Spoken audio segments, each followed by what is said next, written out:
Cum îți faci acasă mască de protecție?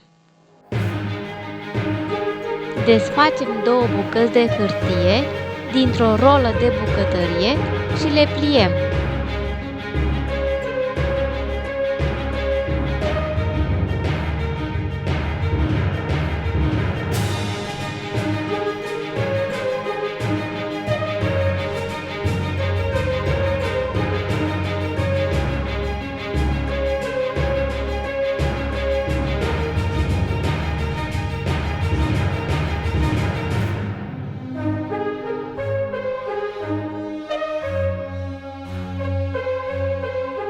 Le prindem la capete cu câte un elastic.